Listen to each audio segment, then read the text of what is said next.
Old firm, then new firm, then Edinburgh clubs. This is probably the hierarchy of Scottish football. At the bottom of it are probably Hearts. Everyone remembers 1986, but it isn't half of Hearts' title, Bottlejobs. Everybody forgets, however, just how good they used to be. This is the good, the bad and the ugly of Heart of Midlothian.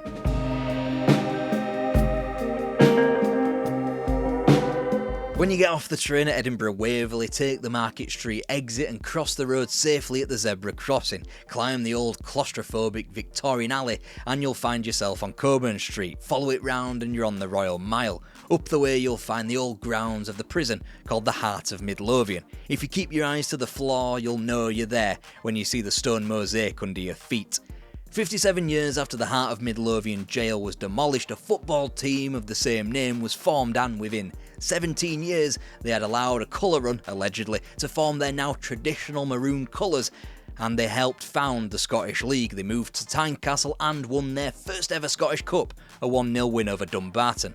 By 1894, Hearts were favourites to take their first Scottish title, even more so after winning their first 11 matches. It meant all they had to do was not royally fuck up the remaining 7 games and they were champions. They lost just twice, claiming the title. The Golden Age continued unabated, a second cup the following year, beating Hibs of all teams in the final, before scooping up a second championship flag the year after that. And whilst the goals of Mark Bell and George Wilson won the cups of 1901 and 06 against Celtic and Third Lanark, it seemed destined to be Hearts' peak. Sure, even through the rich vein of goal-scoring form of a Percy Dawson, a Jock White or a Barney Battles Jr., the best Hearts could offer up was a slew of silver. John McCartney did look to be pulling the club in the correct direction in 1910s, but he knew the necessity of selling star players such as the aforementioned Percy Dawson down south to keep the club ticking over. His namesake, Willie McCartney, stuck around for 16 years before David Pratt lasted a comparatively fleeting 18 months, and his successor Frank Moss had his competitive reign ended by war. From being invited to a contest, a so-called World Championship match against those south of the border in Switzerland, to being just another club in Scotland, it was tough to take. Then the Second World War hit and football had to be postponed. When it resumed, the true peak of Edinburgh football was allowed to happen. Alright, so the first 8 or 9 years of post-war football was partly dominated by those over there at Easter Road, but slowly and surely Hearts returned to the forefront of the sport in Scotland once again.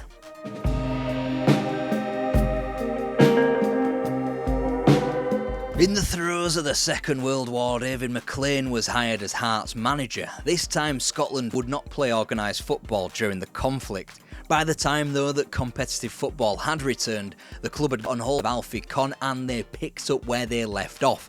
4th place in the league and a semi-final in the inaugural season of the League Cup.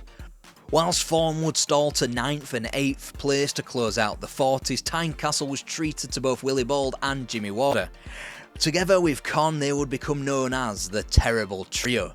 Bold had already notched 24 goals in the 1948-49 campaign, but he nearly doubled that as Hearts entered the 1950s, threatening to rise back into the title picture. The trio bagged 63 of the club's 86 league goals. They could match the begrudgingly well put together attack of cross-city rivals Hibs, who had arguably been the finest post-war team in Scotland, and yet Hearts lay some way off the pace dictated by both they and Bill Struth's Rangers. The 1949-50 season would be their brightest for quite some time. Their 20 victories regressed upon in each of the next few seasons, from 20 eventually down to 12 by 1953. They had lost 13 points in the same time frame, despite their position remaining 4th in the next 3 seasons and the gap still required to bridge the title holders sitting between 10 and 13 points. The club's scoring rate had sadly diminished too, from the tally of 86 down to 59 in the 1952-53 campaign, but there were signs that they were a more sustainable club going forward. Hearts' reliance on the Terrible Trio for goals dropping from 73% in the 1949-50 season to just 55% 3 years on. This stagnation more than understandable underneath the shadow of David McLean's death on Valentine's Day 1951. 3 days later the squad would take to Tynecastle as if nothing happened, beating Third Lanark 4-0 under the stewardship of McLean's assistant Tommy Walker. He would manage the club for 14 years in what was comfortably Hearts' most successful era. The 1953-54 season looked to be heading the way it had done since the war. Hearts were in 6th place after 10 games after they had gone down to Clyde at home to begin November. That day, however, the beginning of Dave Mackay's association with the club. Whilst Hearts wouldn't replicate the semi-final efforts of the Scottish Cup in the prior 2 years, where they had bowed out to the eventual winners, Motherwell and Rangers, this time they went down to Aberdeen in the quarter-final, but they had gotten their act together in the league. They wouldn't be beaten in the run-up to Christmas, and even then that proved a mere blip as they were dispatched by Partick Thistle on Boxing Day, only to remain undefeated through January and February. The early months of 54, with its win at Easter Road, its defeating of Celtic at home and a 3-3 draw against Rangers, left Hearts top of the table by 7 points. A fake chasm, as revealed by Celtic's 3 games in hand. Further stripped back when a trip to Starks Park saw Hearts ship 4 and hand control back to Celtic. After surrendering to Aberdeen in both League and Cup, Hearts' grip on their championship flag loosened as the gap was down to 3 and Celtic had yet to fulfil their 3 games in hand. A win at Clyde on April 17th was too little too late as Celtic won at Easter Road of all places to confirm yet another championship as Hearts once again had to settle for silver. Disappointing to fall on the final straight, but also encouraging at the same time. A small modicum of revenge was gained over Celtic the following season when Hearts eliminated them from the League Cup group stage, a fact that seemed unimportant in September. But after swatting aside both St Johnstone and Airdrieonians from the latter stages, Hearts found themselves at Hampden against Motherwell with their best chance yet at lifting a trophy for quite some time.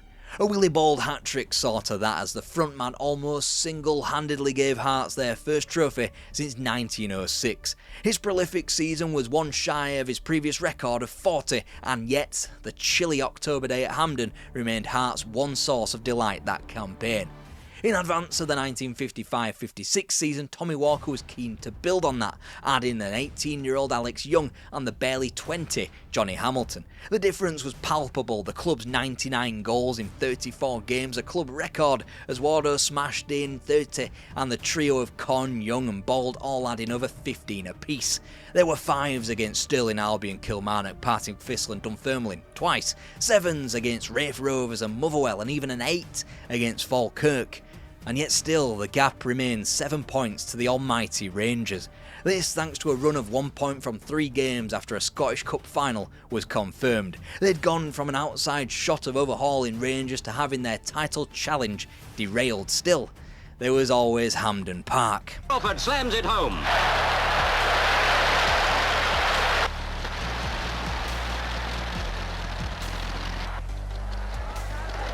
Ball centres. Young and Fallon jump, but Crawford's there, and it's another goal for Hearts' goal. Goalie Duff drops it, and Mike Horney scores. Willie Ball beats Bobby Evans, Alfie Conn shoots, and Beattie can't save it. Hearts 3, Celtic 1. 50 years of hurt over, the floodgates would surely now open, the banks of the Union Canal almost bursting as Hearts welcomed Rangers on April the 13th, 1957 with the chance to put the title to bed. Hearts led Rangers by 4 points and with 2 further games after this one, a gap of 6 with their opponents 2 games in hand would surely spell the end of another Hearts drought. Instead, a Willie Simpson goal reeled Hearts in, Rangers 1-0 win enough to turn the tide despite Hearts' pristine 2 wins as their title rivals won 4 on the bounce, scoring 16 times to sweep to the championship. By the 4th game of the subsequent 57-58 campaign, it was quickly apparent that the floodgates had indeed opened. Dundee knocked for 6, 7 stuck beyond Airdrieonians, the Derby won 3-1 and 9 of the best smashed beyond East Fife. As seasons go, even by the lopsided yardstick of Scottish football, this was dominant. A British record of 132 goals were racked up with just 1 defeat in November to Clyde. Each of Jimmy Wardo, Jimmy Murray and Alex Young notched 20 plus goals, and yet it ought to have been so much more. Whilst the League Cup group stage elimination didn't particularly sting, a 4-3 defeat at home to lowly Hibs at home in the 3rd round of the Scottish Cup certainly did. And unlike Hibs, Hearts wouldn't fire out of the blocks in the subsequent campaign of the European Cup. instantly losing 5-1 to Standard Liège in the preliminaries, and despite their continued appetite in the league, matching Rangers' 92 goals and 51 conceded, 2 points ultimately split the teams, but in the Glaswegian club's favour. December's 5-0 loss at Ibrox, the difference between the sides in the league, not that a final day defeat at Parkhead helped either. Hearts quenched their thirst in other ways, winning successive League Cups, first 5-1 against Partick Thistle in October 58, and then 12 months later against Third Lanark.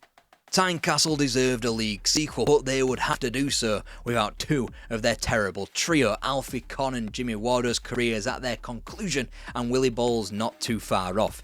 Their void would be filled, Alex Young now leading the charge with 29 goals in all competitions, with Ian Crawford, Bobby Blackwood and Jimmy Murray all helping themselves to 15 plus. By the middle of November, with both Old Firm sides comprehensively beaten, it looked to be another dominant campaign for the Maroons, leading Rangers by 6 points. A wee wobble of 1 point from the next 3 games would be merely temporary. Heading into the March 5th clash with Rangers, Hearts had chance to take out one of their title rivals for good. John Cumming and Alex Young with the late goals in a 2-0 triumph that maintained Hearts' 5-point lead over Kilmarnock as Rangers dropped off. And whilst Kilmarnock were able to scab 2 points off Hearts at Rugby Park, the 4 games either side were all won, and just one more point was required to lift the title, and it was earned in a 4-4 dramatic draw at Love Street. After 3 League Cups, 1 Scottish Cup and 2 League Championships, Hearts' golden era was over.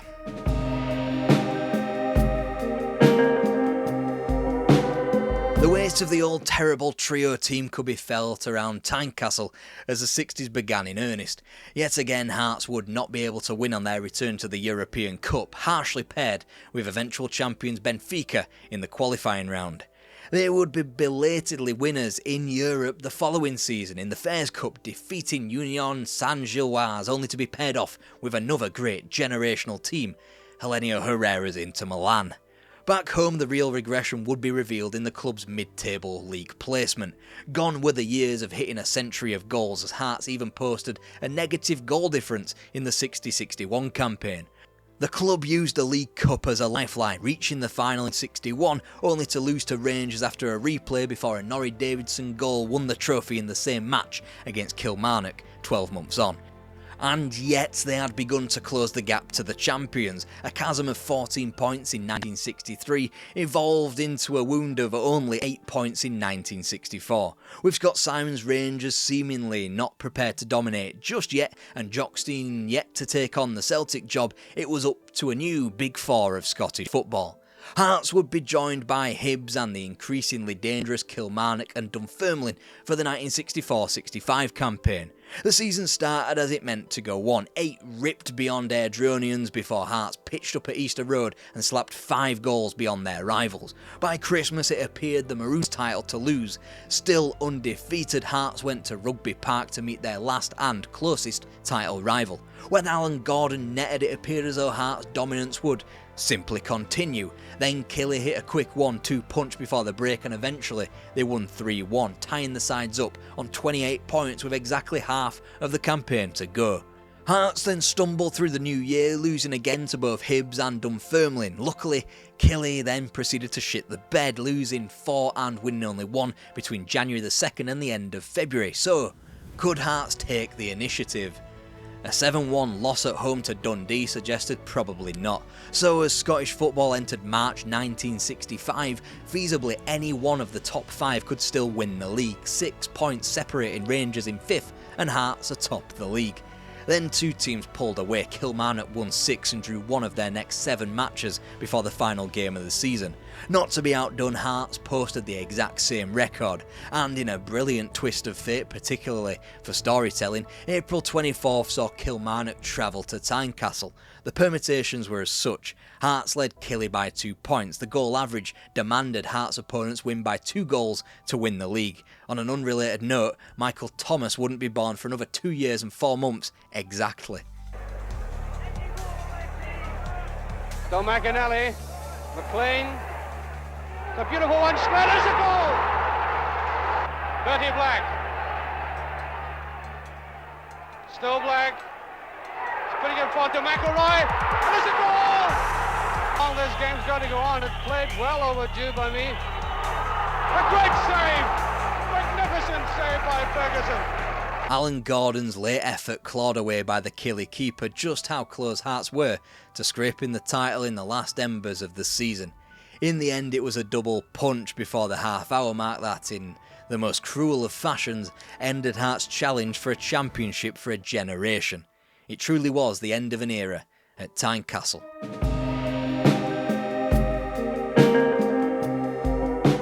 If the 1964-65 season was the end of an era for Hearts, the next era was mind-numbingly safe. The club stationed between 4th and 12th as the Scottish First Division became the Premier Division in 1975.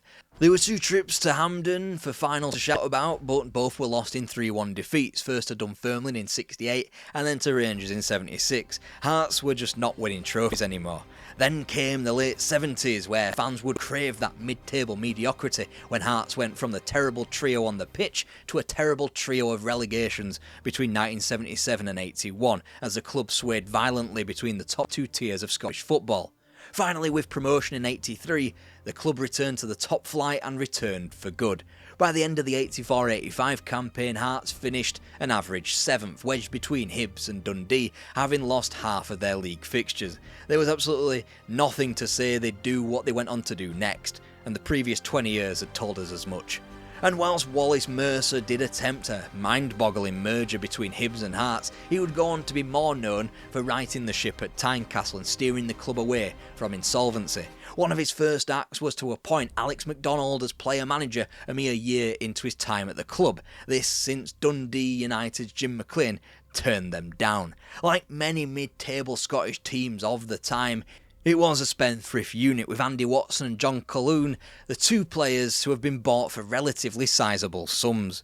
Slowly but surely though, the team took shape. Sandy Jardine on a free from Rangers as player assistant, Cowden Beef's youngster Craig Levine, while shepherding their own academy talent, most notably John Robertson and Gary Mackay, who would easily clock up over 1,000 appearances between themselves. The team that ended the prior season with 5 defeats on the spin began the 85-86 campaign with 5 losses in 8. So far, so normal, and October the 5th's 1-1 home draw with Dundee appeared for all the world to continue that trend. After all, they sat in 8th place, wedged between Hibs and Clydebank and already 8 points behind Celtic in a world of 2 points for a win. Not that any Hearts fan would realistically look to the top 4, never mind the league leaders in this time frame. Then something weird happened. Then Hearts began to be a little bit unstoppable, and it all started at Parkhead. It'd be fantastic if the SFA and broadcasters weren't at each other's throats trying to iron out a television deal so I could show you the actual game, wouldn't it? You'll just have to rely on my words alone to tell you that John Robertson's goal confirmed a win, one that triggered an unbeaten run that would make one of the Old Firm blush. In fact, in their next meeting with the Old Firm, Rangers were pumped 3-0. That's 7 league games, unbeaten now. A point was gained at home to Celtic before Christmas, match 11 without a loss, and Rangers were smashed at Ibrox before the New Year. That's game 13. Therefore, Hearts went into the New Year derby at home to Hibs, top of the table by 2 points. Alright, each of Dundee United, Aberdeen and Celtic all had multiple games in hand on Hearts, but they had points on the board, invaluable in a title race like this one. And it wasn't as if the changing calendar changed Hearts' form. Hibs were beaten to start 86, Motherwell too, by the same scoreline as a monumental day on January the 11th, pitted all 4 title race teams together. Both ended 1-1, leaving Hearts 1 game nearer the title. And to end January, Alex Ferguson's Aberdeen were vanquished at Pittodrie as the Scottish Cup kicked into gear. Rangers were hardly the most comfortable of first opponents in a potential double assault, but this was the almighty unbeatable Hearts, and at Tynecastle, John Robertson was the hero as he usually was, settling the tie 5 minutes from time. A Monday night 4th round tie at Hamilton couldn't have started any worse as John Brogan put the Ackies in front inside 21 seconds, but Robertson equalised almost immediately before Gary Mackay took the tie away from them after the hour mark. The quarter-final was a little bit more of a breeze, 4 stuck beyond St Mirren and no late or comeback heroics required from the Love Street side. In the meantime, a combination of a particularly harsh winter and Hearts already totting up their league games meant that they had featured just twice in the league since, both 1-1 draws away from home against Clydebank and Celtic. Hearts maintained a 2-point lead over Dundee United as Hearts played themselves into form. Motherwell, Hibs and St Mirren all beaten ahead of the visit of Rangers next at Tynecastle. Black. That's for John Robertson, a great chance for Hearts. The opening goal. The gap remained 5 points to Dundee United and 7 to Aberdeen, who both had 2 games in hand, while Celtic were 9 back with 3 in hand. A steely focus was now required. The season hinged on a Dundee United doubleheader, first in the Cup semi-final. Up was the Scottish Cup semi-final. Hearts booked a Hampden final place courtesy of a John Colquhoun cracker before the two sides met again in the league. With Jim McLean's side dumped out of the Cup, there was a chance the following week to put them out of their misery in the league as well. And it went just about as well as any Hearts game had done in 21 years. Robertson with a shot, and what a goal! And I've managed to connect with probably one of the sweetest left foots. The gap was 5 points to both Dundee United and Celtic, who still kept their game in hand over Hearts. Next was the chance to eliminate another title contender when Aberdeen visited Tynecastle in what was the first ever live televised Scottish League game, and on a Sunday as well, which put the pressure on Hearts to deliver a result. 1-0 down that day. With another great goal late on, 3 minutes to go. We salvaged another point, which left us still very much. 3 minutes away from a first defeat in nearly 7 months, John Colquhoun kept Hearts in charge of the title race, with Clydebank defeated in the penultimate match. Meanwhile, Celtic finally played their game in hand, winning at Motherwell on Wednesday to take the decider to Saturday. Everything was weighted in Hearts' favour. They had a 2-point advantage over Celtic, they had a 4-goal difference superiority over Celtic. Hearts played 6th place Dundee at Dens Park, Celtic travelled to 7th place St Mirren. Neither opponent had anything to play for. A point was required, especially once Celtic had racked up 5 at St Mirren, and with 7 minutes still left on the clock, Hearts still held on to that point. While who way back in August, blessed with a second sight, the 7th son of a 7th son, could have foreseen Hearts on the very last day of the season playing for the championship, requiring only 1 point.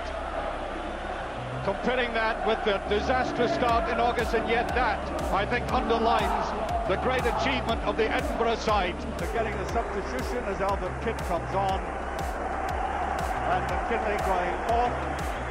With about 16 minutes of this second half play. Swinging in and swinging in very dangerously. There's a goal! Ian Hearts looking slightly ragged. There's a great chance. They've done it! 2-0. Many people thought that the heartbreak of 1965 couldn't be repeated, but this was so much worse. The question now was just how could Hearts pick themselves up for Hampden and the Scottish Cup final against Aberdeen 7 days later.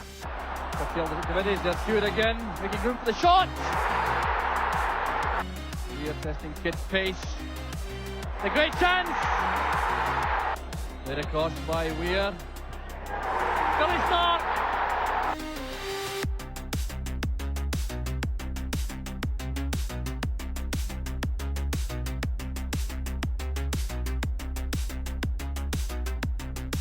We're still in Scotland, and if you're enjoying these Scottish football videos, click on this playlist here.